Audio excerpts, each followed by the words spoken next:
கர்த்தருக்கு ஸ்தோத்திரம். இந்த நாள் தேன்துளி நிகழ்ச்சிக்காக இந்த நேரத்தில் நன்றி சொல்கிறேன், தேவனுக்கு நன்றி சொல்கிறேன். இந்த வேளையில் பார்க்குற உங்கள் ஒவ்வொருவருக்காகவும் கர்த்தரை துதிக்கிறேன், ஸ்தோத்திரிக்கிறேன்.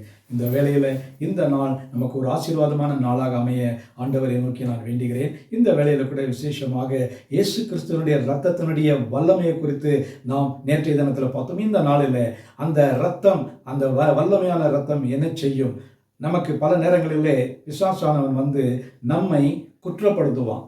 நம்முடைய கடந்த கால பாவங்களையும் நம்முடைய மீறுதல்களையும் நம்முடைய கண்களுக்கு முன்னாக பிரத்யட்சணமாக கொண்டு வந்து நம்ம என்ன பண்ணுவோம்? பயமுறுத்துவான். நம்மளை குற்ற உணர்வு ஏற்படுத்துவான். கில்ட் என்று சொல்வார்கள் ஆங்கிலத்தில். அப்படியாக ஒரு குற்ற உணர்வு ஏற்படுத்தி, நீர் அவர்கள் தேவனுடைய சமூகத்தில் இயேசுவுக்கு முன்பாக நிற்க நீ தகுதியற்றவன், உனக்கும் தேவனுக்கும் இடையே எந்த விதமான உறவு இல்லை என்று சொல்லி நம்மை மீண்டுமாக பழைய பாவிகளாகவே பிசாசு சித்தரித்து கொண்டிருப்பான். எப்படி என்று சொன்னால் நம்மை மிரட்டி கொண்டிருப்பான் பழைய பாவத்தை குறித்து. இதை குறித்து பார்க்கணுமில்ல, மார்ட்டின் லூத்தர் என்று ஒரு பெரிய சீர்திருத்தவாதி இருந்தார். அவர் ஜெர்மனி தேசத்தை சேர்ந்தவர். அவரிடத்தில் ஒரு நாள், இது ஒரு கதையாக சொல்லப்படுகிறது, அதிக நேரங்களில் அதிக பிரசங்கமாக இந்த கதையை சொல்லுவார்கள். அந்த கதை என்னவென்று சொன்னால், ஒரு நாள் தன்னுடைய அறையிலே மார்ட்டின் லூத்தர் உட்கார்ந்திருக்கும் பொழுது பிசாசானவன் அவருக்கு முன்பாக தோன்றினானாம். இது உருவகத்தில் காணப்படும் பொழுது அவனை பார்த்து, நீ வந்து ஒரு அழுக்கான மனுஷன், ஃபில்தி மேன், நீ வந்து ரொம்ப மோசமான பாவியாக இருந்த, உன்னுடைய பாவங்களெல்லாம் எப்படி இருக்கிறது என்று சொல்லி அவனை குற்றப்படுத்தி கொண்டே இருந்தானாம். அந்த வேளையில் அந்த மார்ட்டின் லூத்தர் அந்த தனக்கு முன்பாக குற்றப்படுத்தி கொண்டிருந்த அந்த பிசாசை பார்த்து அந்த நேரத்தில் உடனே சொன்னார், நான் பாவியாய் இருந்தேன், உண்மைதான். ஆனால் ஆண்டவராய் இயேசு கிறிஸ்துவின் விலையேறப்பட்ட இரத்தத்தினாலே நான் பரிசுத்தமாக்கப்பட்டேன், நான் கழுவப்பட்டேன். இன்று நான் பாவி அல்ல, அவருக்காக நான் நீதிமானாயிருக்கிறேன், பரிசுத்தமானாயிருக்கிறேன்.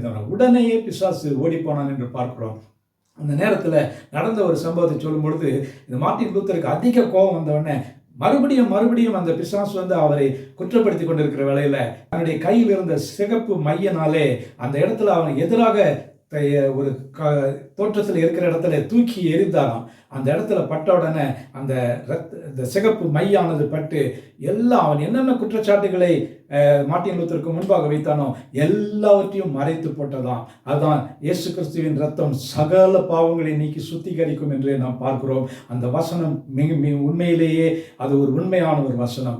அந்த வசனம் தான் நம்மையும் இந்த நாளிலே நம்மை பிசாசானவன் நமக்கு முன்பாக வந்து நீ இந்த பாவத்தை செஞ்ச, அந்த பாவத்தை செஞ்ச என்று சொல்லி நம்மை குற்ற உணர்வுக்கு கொண்டு வந்து ஒரு கில்ட்டி கான்சியஸில் வைக்கும் பொழுது நாமும் சொல்ல வேண்டியதானது, நான் இயேசு கிறிஸ்துவின் ரத்தத்தினாலே கழுவப்பட்டவன், நான் அவருடைய ரத்தத்தினாலே சுத்திகரிக்கப்பட்டவன் என்று சொல்லும் பொழுது இயேசுவின் ரத்தத்தை நாம் அறிக்கையிடுகிற வேளையில் பிசாசு ஓடி போவான். நல்ல ஆண்டவரே, நன்றியோடு துதிக்கிறேன், ஸ்தோத்தரிக்கிறேன். இந்த வேளையில் எனக்கு கொடுத்த இந்த நல்ல ஒரு ஆண்டவரே ஒரு அதிகாரத்துக்காக ஸ்தோத்திரம். உடைய இரத்தத்தினாலே உண்டான வல்லமையை குறித்து நாங்கள் சொல்லுகின்ற வேளையில் பிசாசு எங்களை என்னதான் குற்றப்படுத்தினாலும் ஆண்டவரே, நாங்கள் ஆண்டவரை குனிந்து போகாதபடிக்கு, ஆண்டவரை நிமிர்ந்து நிற்கத்தக்கதாக ஒரு தைரியத்தோடு நிற்க நீங்கள் கிருபை செய்ததற்காக ஸ்தோத்திரம்.